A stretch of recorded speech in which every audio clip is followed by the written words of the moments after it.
climbing for 12 people on Mount Hood turns into a struggle for survival.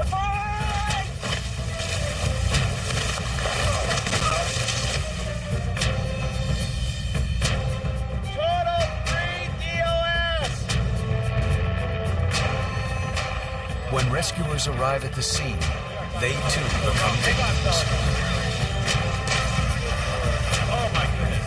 Oh, God. Turning a routine climb into a perilous expedition to the edge.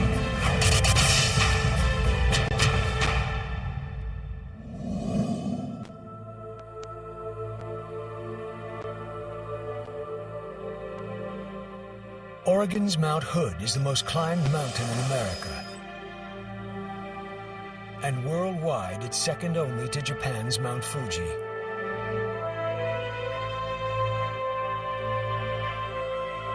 More than 10,000 climbers try to reach its summit every year.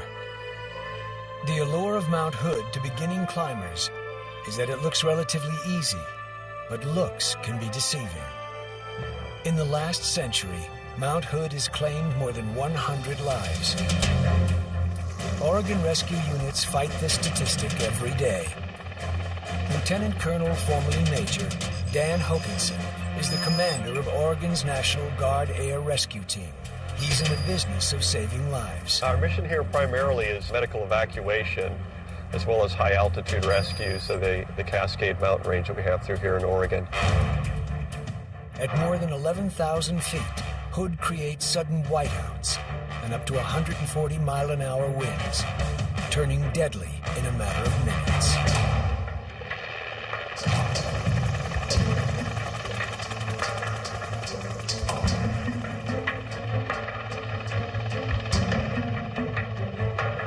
This is what we train for year-round. Basically, we're doing our job. But no matter how prepared the rescuers are, Mount Hood is full of surprises. As glaciers flow down the mountain, they can split a deep crack in the snowfield, forming a crevasse. Mount Hood is carved with these gashes, some visible, some not. Falling into a crevasse is just one of the many hazards mountaineers must face. Survival expert Lawrence Gonzalez, the author of Deep Survival, can recite a litany of Hood's dangers. It's steep and icy. It has whiteouts that can come up within a matter of minutes and blind people, and then it gets very serious near the top. The danger doesn't stop the thousands of climbers who try to summit Mount Hood every year. Climbers like off-duty firefighter Cleve Joyner. Cleve's an experienced climber, but this will be his first summit attempt on Mount Hood. I just like the outdoors, the adventure, and the challenge. Just getting to the top of a mountain is a pretty awesome experience. An awesome experience that he will share with his 14-year-old son, Cole Joyner. When we set the date, I was excited just to go climb it because we'd been talking about it for so long. Part of the whole thing with this climb was it was kind of a reconnecting. The Joyners want today's climb to be a memorable father-son experience, and it will be, but not as they imagined.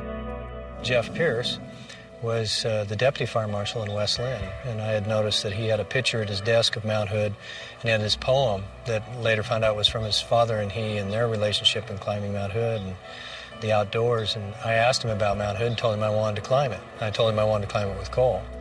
Off-duty firefighter Jeff Pierce jumps at the chance. For him, Mount Hood's a family tradition, passed down from his father, who had been a leader in a local climbing club.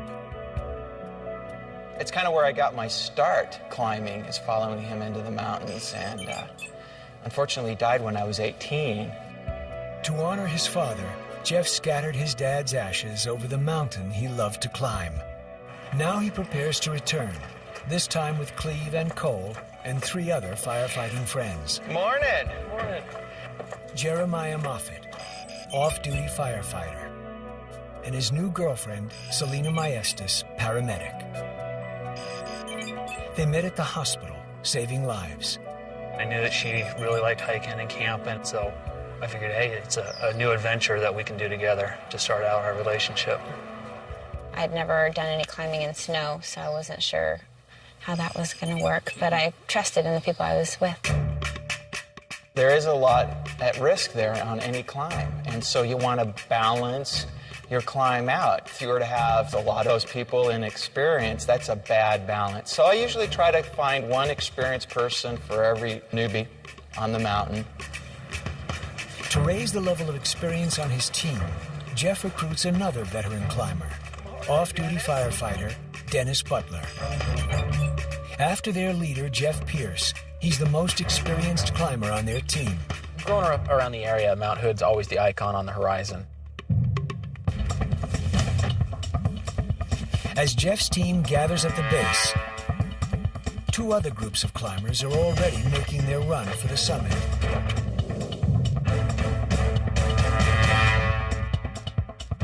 A team of 4 business executives, anchored by Bill Ward, an experienced climber who summited Hood before. Bill is roped together with businessmen Harry Slutter and Chris Kern. Bill's also invited his longtime friend, Rick Reed. Rick is the only novice climber in their group. Just above the executives is a 2-man team led by expert climber Tom Hillman. Tom is a Methodist minister who's as avid about his faith as he is about climbing. Tom and his close friend John Biggs are trying to summit the highest peak in each state. They're part of an elite group called the High Pointers. I think high pointers generally are a little eccentric, a little on the obsessive-driven side. I've climbed the highest point in 48 states. They want Mount Hood to be the next prize on their list.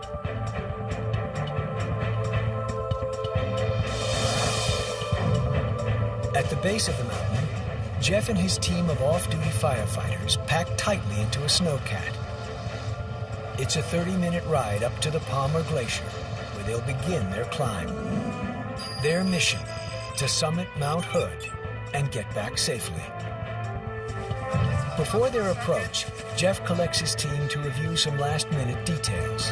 Jeff gave us kind of the lowdown on what's going to happen here and how we're going to climb. The novice climbers are nervous. It seemed fairly difficult. It was really steep, really icy. Jeff has to make a critical choice. Do they continue up the mountain, or do they take the time to make an emergency plan? The most important thing of that whole meeting was we talked about if anything happened, who would be in charge of the technical side of it. If there's an accident on the Jeff mountain makes today, his plan. we will respond. In the event of an accident, he and Dennis will be in charge of rope rescue. Not a problem. Great. Professional first responders Jeremiah and Selena will be in charge of patient care. Take patient care. Everybody was pretty exhilarated. You could sense that for people that had never really been up on a mountain for any length of time, there was some kind of nervous energy. They were really looking forward to it, but they didn't really know what to expect. After some 6 hours of climbing, the 2 high pointers, Tom Hillman and John Biggs, make it to the summit first. They proudly add another of America's high points to their list. Congratulations!